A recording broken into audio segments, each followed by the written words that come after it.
Hello there, people of the internet. We are continuing our little talk about certain calibers to stockpile in the event that an SHTF situation happens.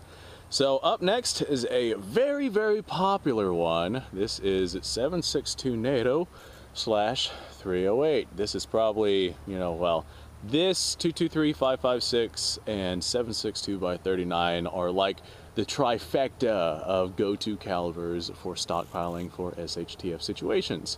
However, I will go ahead and say that 7.62 NATO and 308 ammunition are not the same. Typically, 7.62 NATO tends to burn at a lower pressure than 308 does. So, depending on what it is that you decide to stockpile, make sure that you know what your rifle is actually chambered in.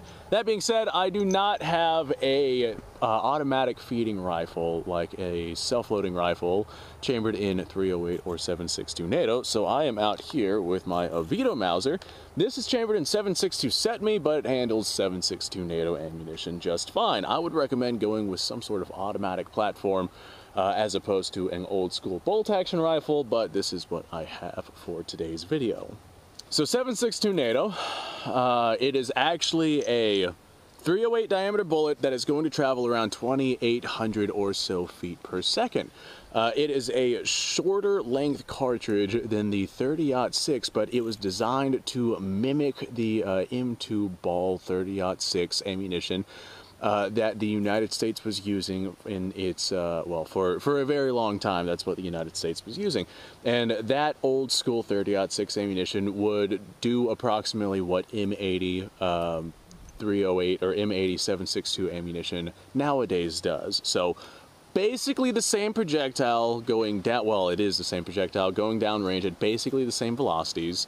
Of course, commercial grade 308 and commercial grade 30-06 are going to vary greatly in terms of velocity and in terms of projectile sizing, in terms of all sorts of stuff. But if we're talking military loadings, the 308 or the 7.62 NATO is going to be a 147 to 150 grain traveling at around 2,800 feet per second. So definitely a powerhouse of a round. It's not a light hitting round by any stretch of the imagination. However, since it is such a powerful round and definitely a larger round than say 5.56 NATO, you're going to attribute a lot more weight to each individual projectile.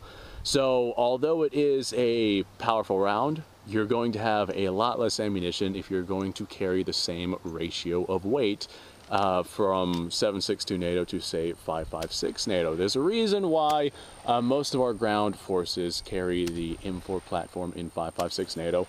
The 5.56 can simply, you can carry more ammunition for the weight. So if you're going to carry 7.62 NATO, just bear in mind that you're probably going to have less shots. But those shots are going to be substantially more powerful than any other cartridge out there if we're talking the mainstream cartridges. 7.62 NATO is probably the most mainstream, well, the most powerful mainstream military cartridge that's still being used besides the 7.62 by 54 rimmed. However, that 7.62 by 54 rimmed is a topic for another video. If you do decide to go with 7.62 NATO for stockpiling for an SHTF situation, I just want you to bear in mind that you will carry less ammunition, although the ammunition is substantially more powerful than other competitors that we would be comparing it to.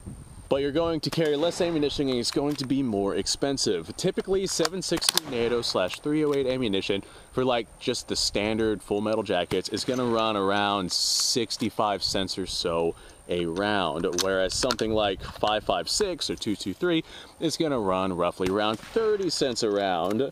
Now 7.62 by 39 is a good in the middle compromise. It runs about 35 cents a round. It is more powerful than the 223 5.56, and it is a 30 caliber projectile, but it's also slightly heavier, but not as heavy as 308 / 7.62 by 51.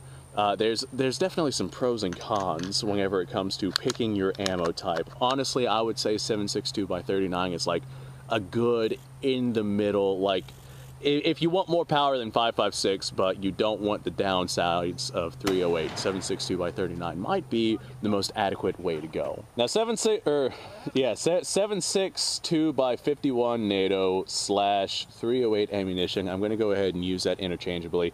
They're not technically interchangeable. You want to pay attention to what your rifle is chambered in. Simply because of those chamber pressures that we had talked about before. However, if you get yourself a 308 rifle or something that can handle both 308 and 7.62 NATO, then the amount of variety of ammunition that you have available to you is dramatically large. There are a tremendous amount of variables whenever it comes to 308 ammo. It is definitely one of the most predominant full power rifle cartridges on the US market. Maybe not out there in some other spots in the world, but I live in the United States, and we're talking about here in the United States. Here in the United States, 308 is outlandishly popular. And if you want soft points, hollow points, expanding rounds, you know, solid copper bullets, if you want lead-free bullets of any kind, if you want fragmenting bullets, if you want tracers, if you want armor piercing, if you want, you know, insert your choice of ammunition here, then you can find it chambered in 308 / 7.62 NATO. However, if you're going to be stockpiling stuff for an end-of-the-world situation, odds are you're going to go with just standard, basic, full metal jackets, because that's the cheapest stuff, and it's definitely powerful enough to be able to handle whatever it is you're looking to handle. Now, 308 is going to be more effective at longer ranges than an intermediate caliber cartridge. Like I said, 308 / 7.62 NATO, the military loadings, mimic that of what the United States used to use with their 30-06. So, although 7.62 by 39 and 5.56, I wouldn't really want to touch out past 500 yards with those unless you have like a long barrel 5.56 and you have someone who is confident in shooting a 7.62 by 39 out at further distances. Not the easiest thing to do, but I mean, it is possible. However, I would definitely want something like a 308, which has more bullet, more velocity, more capability at these longer ranges than those other intermediate caliber cartridges. This right here very much is a full power rifle round, even though it is in a shorter package. It still rocks the same ballistic capabilities as that old school 30-06. Stay right there, camera. Don't you guys go nowhere. And with this being a NATO round, surplus ammunition is very predominant on the market, and you can pick up quite a bit of bulk ammo for not a lot of money with these rifle rounds. Now, although it is more expensive than, say, 223 5.56 and 7.62 by 39, it is oh my god, it is definitely quite the powerhouse of a cartridge. I just smacked the center of that seal like way harder than I was smacking it with the other rounds I was using earlier. This is definitely a substantially more powerful round than 223 5.56 or 7.62 by 39. I would recommend having a self-loading rifle if you're going to be rocking a rifle for an end-of-the-world situation, but I don't have that, so this Mauser will work. Oh my god. Now, this right here is 7.62 NATO. I don't want to run 308 ammunition through this rifle. Simply because it is an Oviedo Mauser, and they're just, I mean, you can run 308 through them, I've seen it done, but I have legitimately had the Spanish 1893 pattern Mausers blow up on me from 308 ammunition. That is my personal experience. So 7.62 NATO it is. I got a good grouping on that steel down there, though. Damn, that is a pretty good grouping. But we are launching these 150 grain projectiles at about 2,800 feet per second, which is a crazy velocity for how heavy of a projectile that is. These are definitely not lightweight cartridges by any stretch of the imagination. So combine the popularity of the cartridge and the tremendous amount of rifles out there that shoot this stuff, you definitely have a lot of pros with this. It's a powerful round, definitely a powerful round, good for long distance shooting. Not necessarily the best at long distance shooting. We got a lot of cartridges that have come out in recent times that are basically they have like laser-like trajectories, like way better than what 308 has, but 308 is still very capable out at some pretty significant distances. However, it's heavy, it's definitely more expensive than an intermediate caliber cartridge, and you definitely want to pay attention to what your rifle is chambered in. Don't go running a bunch of 308 through a 7.62 NATO rifle. You will eventually run into some problems. Since it takes a 308 diameter bullet, and a lot of your 308/7.62 NATO rounds are going to be brass case, boxer primed, you can actually reload this stuff in the event that you need to. And in an end of the world situation, having the ability to reload your ammunition is definitely a perk. And your 7.62 NATO that is being surplused onto the market, all this brass case stuff, this is just surplus stuff. I think this is Lake City stuff. This is reloadable brass. So you're getting this ammunition for not a lot of money, and you can go ahead and reload this ammunition too and continue to run it through your rifle. So if you're a reloader like me, and you don't, like, if it's the end of the world and you don't have access to new stockpiles of ammunition, then you can go ahead and reload this brass in the event that you have to reload it. The biggest downside with this stuff is absolutely weight and recoil. You're not going to get quite the follow-up shots at the speed that you would get if you were, say, shooting 223 5.56. And anyone who's ever shot a 223 or a 5.56 side by side with a 308 knows just how much more recoil, simply because there's way more power behind these, but they know how much more recoil there is behind something like this. Now, you do have more mass in these projectiles, so of course they're going to hit harder whenever they hit their target.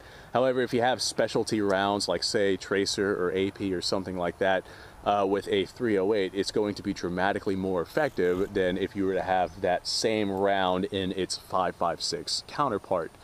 Having a 5.56 AP round simply is not going to have the same capabilities as, say, a 308/7.62 AP round. Definitely pros, definitely cons. If you are looking for power, then 308 might be like the best round to stockpile. There are definitely more powerful rounds out there, more capable rounds. But if you want something that is powerful enough to handle basically everything it is that you would ever want to handle in a SHTF situation, and you don't want to spend a lot of money, money is definitely the biggest part, then 308 is probably the best way to go. Now, if you're just looking for straight raw power, you could stockpile a bunch of 50 BMG or something like that, but we start getting into dollars, and most of us, there are some people out there who can do it, but most of us cannot afford to stockpile these massive amounts of 50 BMG. And then that's heavy ammunition, it's large ammunition, it's not the most effective ammunition, especially if you're just going to use it for a firefight. So I would recommend, if you do decide to stockpile some 308/7.62 NATO for an SHTF survival situation, get yourself a non-bolt action rifle. You could use a bolt action rifle, I guess, but not ideal. So that's one thing that I do like about stockpiling 7.62 NATO/308 ammunition. You can go ahead and use that ammunition in a lot of different rifles out there, including old milsurps like this and a lot of your hunting rifles and whatnot. There's just a lot of different options out there. So in the event that you lose your rifle, or your rifle becomes damaged or something like that, depending on what platform it is that you're running, and say your buddy has this bolt action 308, guess what? You can still run your stockpile of 7.62 NATO through that rifle, since it's such a common caliber. Alright folks, I've rambled on long enough. Thanks for watching. Like, subscribe, share, description below. Link to all sorts of stuff. Go and go check that out. You guys go off, have yourself a fantastic day. I'll see y'all in the next episode.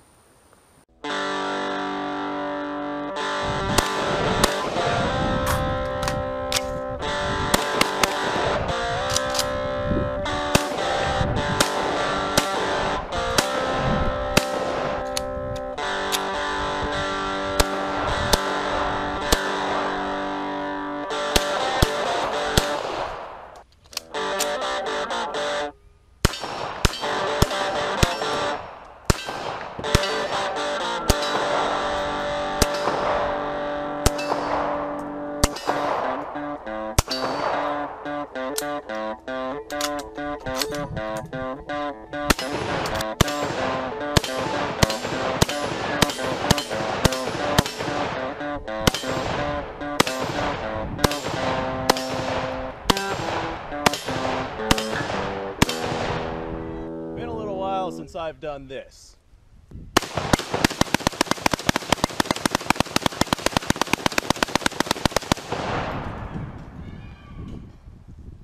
Bonnie and Clyde be damned. The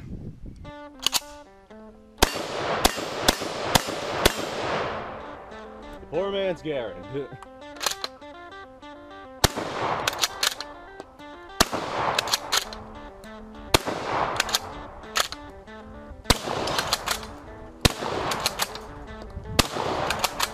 It's a shame that bolt-action shotguns aren't more mainstream.